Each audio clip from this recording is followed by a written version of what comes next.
Caught my wife cheating on me with a car mechanic, so I made her lose big job opportunity and filed for divorce. My wife and I have been married to each other for 10 years now, and for the most part, we've had a pretty sweet marriage. Sure, there have been the occasional big disputes, but I've never looked at human relationships as always being conflict-free. I am 41 years old now, and she is 37. We both never wanted children, which is a decision we've never regretted. I've been earning 6 figures for all the years we've been married, and my wife earns in the high 5 figures. There's always been a lot of money to enjoy ourselves with, though we always try to be smart financially and make good investments. Because of my work, we've moved 3 times, from New York where we started dating and got married, to Phoenix, and then finally to Cupertino. We've been settled in Cali for about 4 years now, and we probably won't move. In fact, it was when it seemed like we wouldn't be going anywhere that I decided it'd be a good time for my wife to get a new car. I bought her a brand new Audi Q8, and I still feel very stupid about it because that purchase was the catalyst for things going bad. However, it exposed my wife's true nature, and for that much, I can't help but be grateful for the way that things went. Regardless, she was ecstatic with the gift and she was incredibly thankful to me. I think it was the 2nd or 3rd month that she had the car that a check engine light came on. Personally, I was frustrated because I felt like she must have been doing a poor job taking care of the vehicle. I've driven Audis and I love them. They certainly never started to complain on me so fast. Regardless, she claimed she hadn't treated it any differently from all the other cars she had driven, which fair point, none of them had ever been driven or maintained like crap. So, she took the vehicle back to the dealership to get it looked at. She came back after about 2 hours and said that they had fixed the problem for free under warranty. Apparently, it wasn't a big deal and she seemed very happy about the development. I was glad to see how much joy the car working like normal brought her, but looking back, I now realize her happiness was probably due to something else. I think it was about a month after this that my wife scraped one of her rims against a curb while trying to park in a tight spot. I saw it as she drove into her space in the garage that evening and she explained what had happened. However, she had taken the initiative to drive down to the dealership to try and get it replaced. I knew it would never be covered by warranty, and she confirmed that was what she was told, but then she said, the mechanic from the last time was there, and he said he could get me a replacement rim for a lot cheaper. I got his number so I can ask him more about it. To be honest, I thought she could potentially get a bargain, but I warned her to talk to me first before paying the guy, as it could be a scam. The next day, she said she had spoken with the mechanic and she'd go to his shop to get the rim replaced. I was a bit shocked that she had moved so quickly with the arrangement, especially because I wanted to make sure things were safe. But at the same time, I took it as her enthusiasm around the new car. She didn't want anything to make it look less sexy than it was when it was brand new. I didn't voice any of my concerns because I had already made up an excuse for her. Remember that I had no reason to doubt my lovely wife of 10 years. So, off she went to the mechanic's place. She came back about 4 hours later, clearly in a very good mood. The rim had been fixed, she had done some shopping, and everything was supposedly well with the world.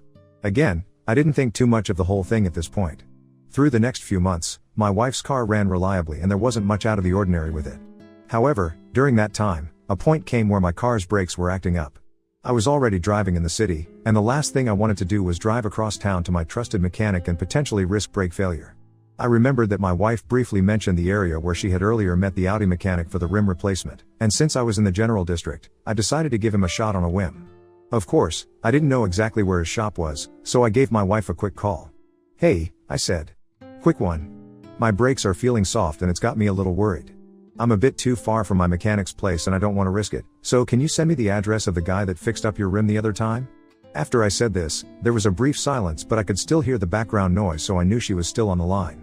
I noticed that the first few words of her first sentence came out in a stutter, and I was instantly on alert. "Oh. You him? He's more familiar with Audis. You've got a BMW, so he might not have the expertise needed to help you out. Maybe you should risk it and try and go over to your usual guy." She was very clearly trying to steer me away from this guy, and I really don't know whether she thought she was slick with it. Unfortunately for her, I insisted, partly because I really didn't want my brakes to fail on me and because my suspicions were raised tenfold. She eventually sent the address to me, and I went through the short drive to his shop. To be honest, it was a pretty nice shop when I pulled in, and there were just 2 or 3 guys sitting at a plastic table playing cards. When I stepped out of the car, one of them stood up and came to me, greeting me. He was a pretty handsome guy, but I wasn't sure if he was Jim or not, name not changed, because who cares about him? So, I told him about the problem with my Beamer and he said he'd check it out right away. Right before he walked off to get some tools, I stopped him. "By any chance, do you know a certain woman who comes here in a Q8? A black one?" On hearing that, I noticed that he cracked a smile, but then he did his best to tuck it away. "Ah yeah, I think that sounds familiar, she comes in every now and then. You know her?" I told him that she was my wife and that she referred me, and I swear I saw him freeze for just a second before trying to regain his composure. Oh, cool. She's a good customer, she was here a week ago for a brief checkup. He shut up right away after that. At that moment, I knew something was up because she never told me she had taken the car in, and if it was having an issue, she should have taken it to the dealership since it was still new. I had to stop my fury from building since I was still only working with suspicions, as solid as I felt they might be. I needed to make sure I had solid proof before I allowed my anger to get the better of me. The worst part is that the guy couldn't have been older than 25, and he was relatively good looking. I never thought my wife was the kind of woman who'd get smitten over a kid for a fling. It made me even madder, but again, I had to tell myself to chill out. But I think it was right at that moment, as I had to wait there looking at the guy's mug, that I told myself I was going to get to the bottom of things. Close to an hour later, he was done with my car, and I was back on my way home. I was going a bit too fast, I'll admit, which was ironic since I was worried about my brakes not too long before that. Anyway, I got back home and I saw the Q8 parked, so my wife was back home. She met me at the door, and I don't know if I was imagining it or not, but she seemed shifty. She helped me with my coat, she seemed to be following me around quite a bit, and when she finally asked, "How was the visit to the mechanic?" It seemed like she had been itching to ask. Of course, I knew better than to try and confirm my suspicions directly, so I just told her the mechanic was a nice kid and he happened to know how to work with BMWs. She seemed relieved, which made me happy because I was fighting to keep my anger and suspicions locked up. All I needed to do was be patient. And patient I was, because my wife is a heavy sleeper, so once she dozed off and I heard her light snoring, I got out of bed and grabbed her phone from her bedside table. It had a passcode, but I knew it since it was the same passcode she uses on everything. I had never needed to check her phone before now, so I was scared of what I was going to find. The first place I went was iMessage, but after scrolling a lot, I found nothing of note. That wasn't going to be the end of my search though, so the next place I went was Messenger, and right at the top, I saw a message from a certain Jim, with a preview of the last message sent being "Haha, me too. I loved it when you licked me, father." I knew there was nothing good waiting for me behind that preview, but I had to open it. My suspicions needed to be fed, as painful as I knew it was going to be. "You drove me crazy with your tongue last time. I loved it so much, haha, me too.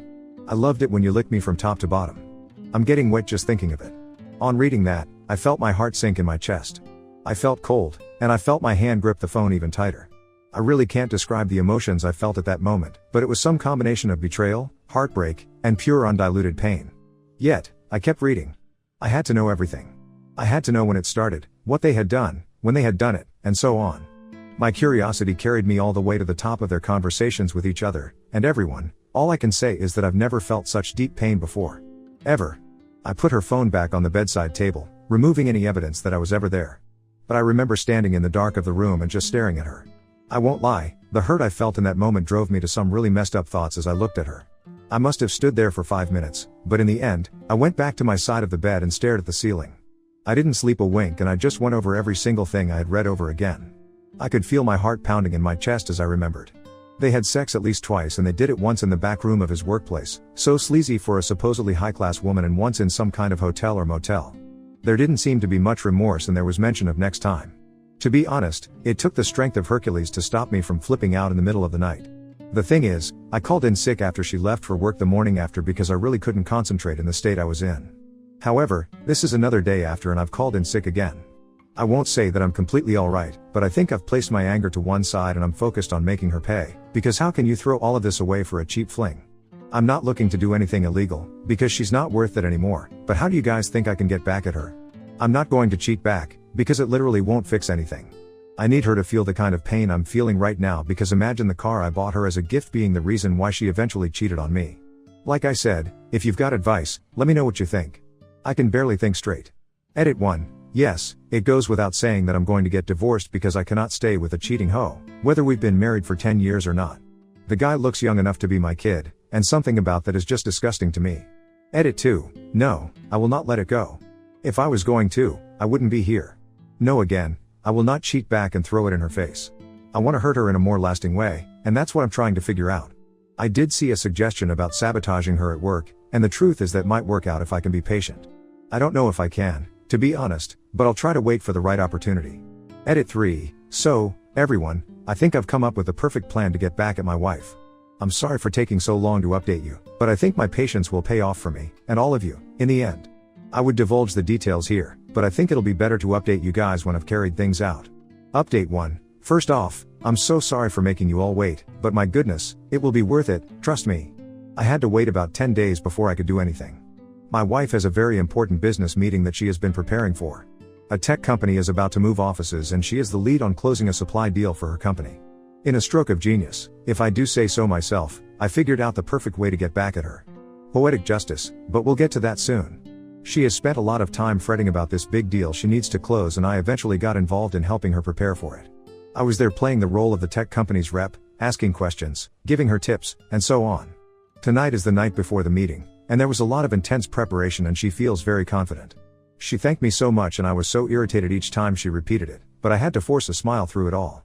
Just so you know, I checked her phone again a few days ago, and yes, they met up another time. I needed that to refuel me because I was already starting to wonder whether I was doing too much.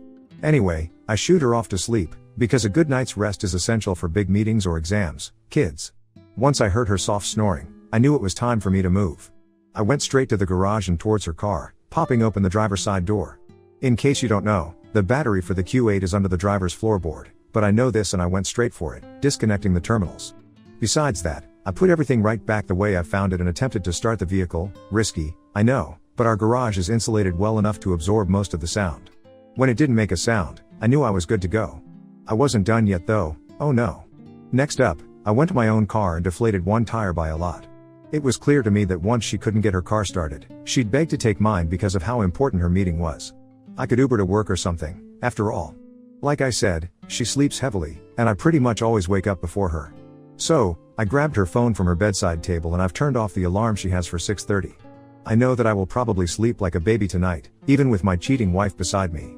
I feel like Dr. Frankenstein waiting to watch his creation come to life.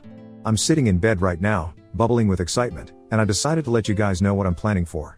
Just wish me luck that everything goes according to plan. Update 2, hello gentlemen. Do I have some amazing news for you? As expected, I woke up before her, at 6:45, and I turned her alarm back on. Her meeting was scheduled for 8 a.m. and I eventually woke her up at 7:10, with a fake panic in my voice. Honey, wake up, wake up. Your alarm didn't go off. She ran straight to the bathroom and I heard the tap go on right away. Yep, during that time, I was looking for ways I could delay her even further. That's how invested I was in her downfall at this point, because I've never been a bad-looking dude and I could have slept with countless girls over the years, but I didn't because I thought marriage meant something. Apparently not. It was 7:55 by the time my wife had brushed her teeth, showered, picked out an outfit, done her makeup, and had a quick cup of coffee. No, I didn't start the machine for her like I usually do. I heard her get into her car in the garage and close the door, and I waited to hear if the car would magically turn on, but of course, it didn't.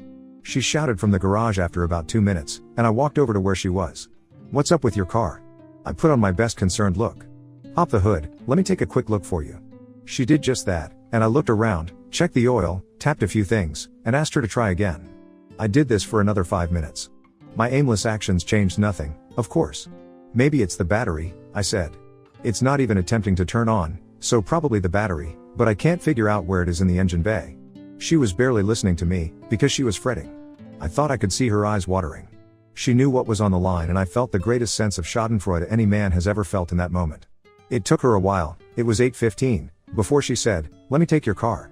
She ran inside to get my key before I could even respond in the affirmative. It would take her about 20 minutes to get to work now since she hadn't beaten the work time rush. As she ran out, I had to shout at her, wait. I have a flat. Hold on. She looked like she was going to rip her hair out. She rushed to my trunk and brought out the portable pump I use, setting it up herself. It took a few minutes before it was fully inflated. She packed up the pump, tossed it in the back seat, and got into the car. I was hoping to drag things out a bit more, but she had taken care of things herself. My job was done and I watched as she drove off, a bit too fast.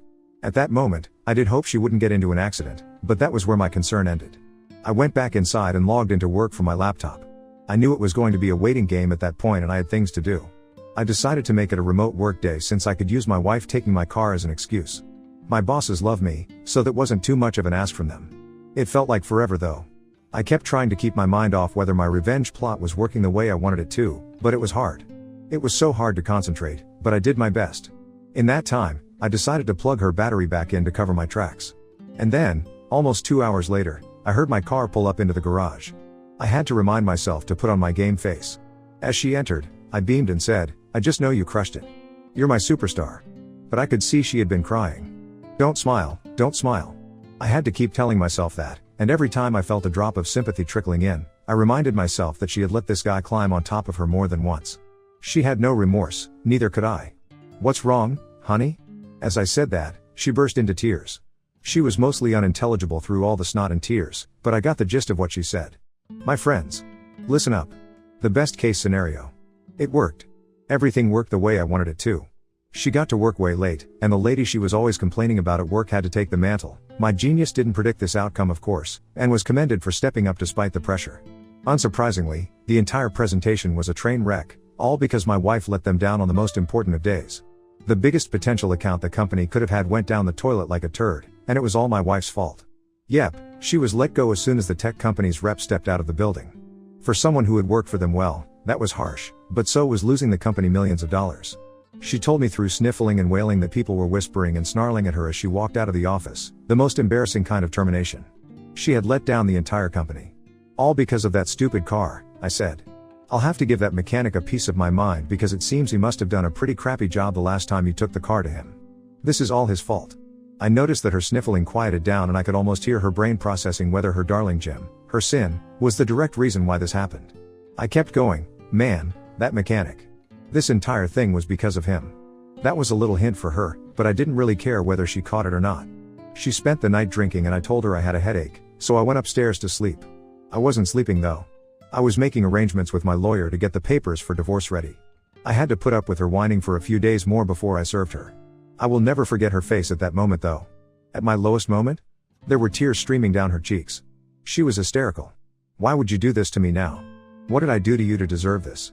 I don't know, but maybe you can ask your sweet Jimmy boy. I'm sure he'll have an answer for you. Tell him to check out your car while he's at it. Can't have you losing your job again, now can we? I've never seen her look so shocked. She looked like a deer caught in headlights and she was literally speechless. I couldn't help it, and I actually laughed in her face right there. I was sick and tired of her at this point. Pack your things and find somewhere else to go. I'll give you some hours, and from there, I took off. I drove around town, trying to make sense of my emotions. I'll admit that there was a blend of sadness, joy, relief, and pain, but there was definitely no regret. By the time I got back, it was dark, and she was gone. It's been 2 weeks since then and she hasn't come back. My emotions were very complex, otherwise, I would have updated all of you earlier. But things are over. There are no kids to worry about and I already told her parents everything, so I know they won't come to join her to grovel. I feel good though, like a cancer has been cut out of my life. It took some healthy flesh with it, but it is honestly for the better. I'm not too old, so I have a lot of life ahead of me. About Jim, I considered finding a way to punish him for his role in all of this, but he's pretty much just a kid and my wife was the cougar in this situation. I think I'll let him off the hook, but I might change my mind. If I do, I'll let you guys know, but for now, that's it. I really appreciate all of your comments and support through this. Just remember guys, it's never going to be worth staying with a cheating partner.